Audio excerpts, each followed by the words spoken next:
You became a Tonight Show writer in 2020, which is a very like weird time, especially with coronavirus and everything. So, obviously as somebody who did shows like all that, I did a little bit of research on your IMDb page, but what's it like not necessarily being in a writer's room and you have to correspond with everyone? Do you feel like it kind of like stunts the process in terms of actual like creativity?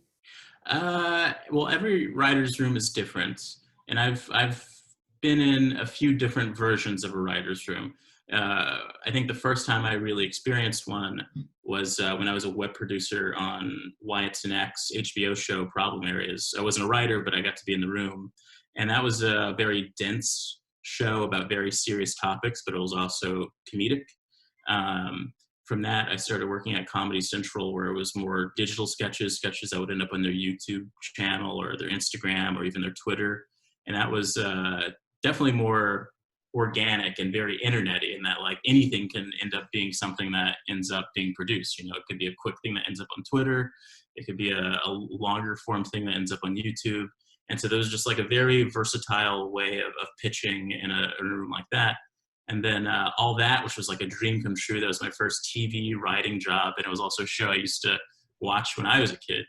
Yeah. Um, that was probably the more natural fit to my sensibility because the original show All That kind of influenced me in such a big way. But it's all about working with people, and it's all about being open, and it's all about knowing how to translate your ideas. And so I think that some people, when they're primarily stand-up, they find being in a writer's room to be a little difficult because they're used to kind of owning the room. They're used to, Yeah. having. But when you're in a room with other writers, some of them might not be stand-up comics. Some of them might just purely be, writers. It's you have to let whatever happens happen. You got to not let your ego take over. You got to put your ego in a little box, and Absolutely. you got to be able to read the room in the sense of like maybe that pitch didn't work, but don't let that hold you But down. how do It's not like you're getting heckled. It's not like you all have the same goal. I think a lot of people who start off doing improv probably have a better understanding and function better in a writer's room. Absolutely. And then like, you spoke about the whole thing of like being heckled, especially coming onto the show now, where Jimmy's like filming the whole show like at home and everything. How do you know like if a joke lands when it actually like comes out of his mouth? Well, I think every late night show is figuring that out, and I think I started, writing for late night has always been a dream of mine, and I started writing for late night in the strangest circumstances possible. I haven't set foot in 30 Rock yet. I That's haven't worked, insane. I haven't written anything for the studio. Um, but it's just a different type of thing. I think you find humor in these more odd moments, and sometimes you don't need to know that it made a studio audience of people laugh.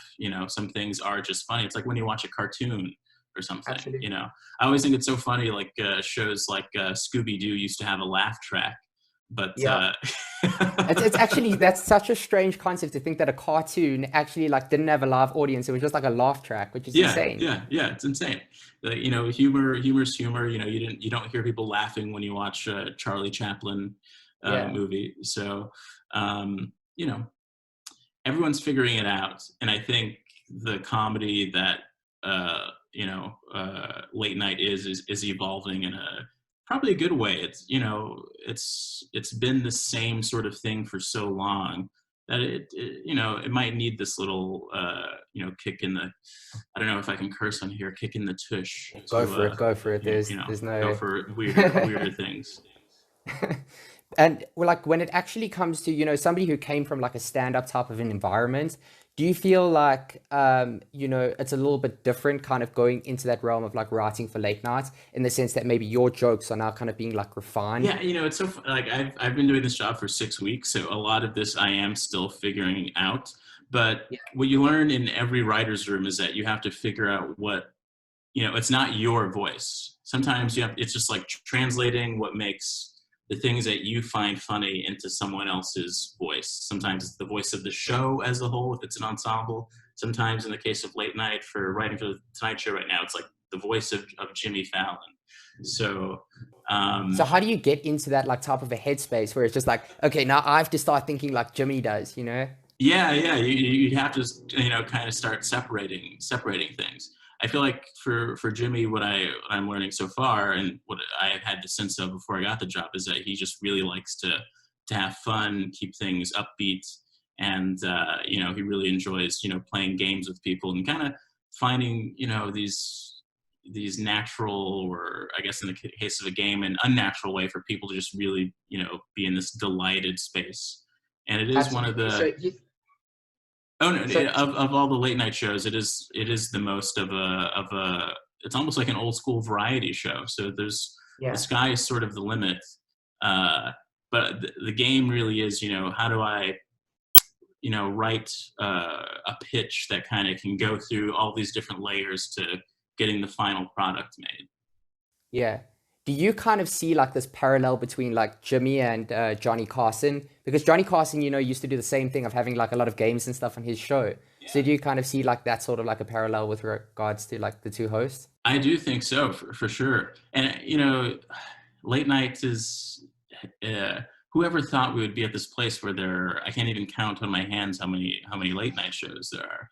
So what would be like a typical day for you? Like, I know you've only been working the job for like 6 weeks or whatever, but like the whole thing is like, what is a typical day like work for you? Is it like a regular sort of like a writing gig where, like let's just say you did have to go to 30 Rock. Is it still structured like that? Or do you think it's a lot more like you actually have a lot more free time? Uh, there hasn't been a lot of free time. There's a lot of so far. I describe it almost as uh, being a mechanic. That's kind of what writing for a show like this, because it's just a train that's always moving. There's always guests. There's all these like parts that you have to manage and maintain.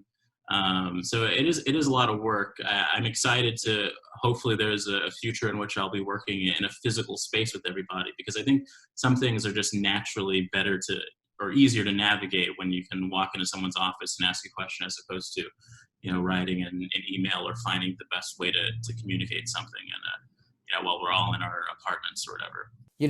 I was reading a piece by Roy Wood Jr., which I actually found quite interesting. So he was pretty much saying that, the current model of comedy is dead.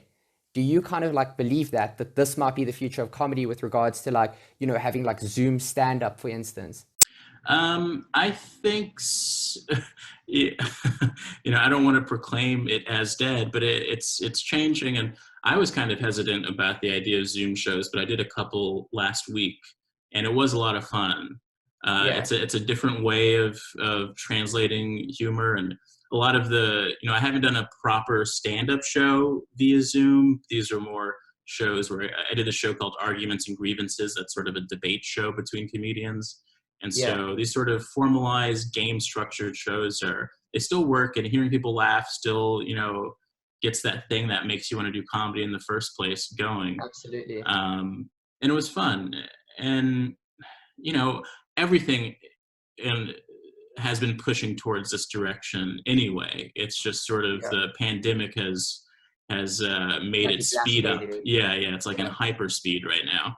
But Absolutely. nothing still beats physically going out to a place to hear jokes. So Absolutely. it's gonna come back, but it's who knows when that is. It's definitely weird to kind of like have that format. So like when I did the open mic, for instance, like with Carmen, it's very weird to just be like just in a room of like comedians, or like a virtual room of like comedians. But if it does go this way, do you think that people might have to hold back what they say? Because like comedy, well, essentially like comedy clubs is that safe place where you could go and say whatever you want. Like for instance, at the Comedy Cellar, you have to go and take your cell phone and you have to go put it like in a bag and kind of like lock it away so that you don't film anything and the comedian's free to say what they want. Do you think that comedy could be moving in a direction where you have to kind of like watch what you say now? Yeah, yeah. I mean, everyone kind of has these constant debates about the value of having to gauge whether or not you should say something in a in a certain circumstance with your jokes. I mean, so Yeah. many things are different about doing comedy over Zoom. I mean, one is, anyone could record it. I don't know who's, if you're recording with your camera, or if you're somehow screen capturing it on your computer, like anything can end up anywhere. Another thing is, the ideal situation for a comic is being on stage with the lights facing you and you not being able to see the other person. So that's also another weird thing about doing comedy on Zoom. Sometimes you can see every single face tick on your audience, and that's not always the easiest thing to deal with. Yeah, 100%. But I kind of lean towards, you want the audience to constantly educate you on what makes them laugh, and a lot of comics know what works in one room and not in another. But it's just like, a legal structure. There's checks and balances, and one of the checks is that sometimes people get to tell you that what you said was offensive or whatever. Maybe this new world actually makes people a little more open to just like letting that dialogue exist and not let it completely cancel you, like letting everything be so public that that if you are able to apologize or truly, go through that arc of like realizing that this joke you said, you shouldn't have said it, and people will accept it and, move on with their lives. Maybe that is the only future we can, really hope for. Nothing really moves totally backwards to a place where, like, everyone's trying to police each other both ways. Absolutely. I definitely get that. So like, how were you actually like discovered when it actually came to, writing for the Tonight Show? I don't know if anything is ever really it's like a little stages of discovery. Nothing is ever this moment that you see in a lot of movies where it's like, then so-and-so discovered me and the rest was history. A lot of it has to do with the internet. I think having sort of consistent Twitter presence where I'm constantly writing jokes, and a lot of it was brilliant like this. One-liners. I have to be honest with you. I wake up, I see my Facebook, I'm just like, oh, it's made a great one. Well, thank you. Yeah. But it's all these like little baby steps of proving that you can do certain things, proving that I can, even, for years I was kind of this behind the scenes, on top of doing stand-up, doing podcast stuff. And I was like, oh my God, people are just going to think I'm the podcast guy, not a comedian. But showing that you can, create something that is complete and is out in the world is a big thing. Making these little baby steps from producing things only for the internet to finally, writing things that end up on television was a big thing as well. So I think all that stuff, also having representation, having a manager helps. I think I got my manager maybe 3 or 4 years ago. Did your manager actually like discover you, or was it just a thing of like you reached out to a manager, or like how did that work? I think this case was more of a discovery. Maybe she had heard of me in a different circumstances. I think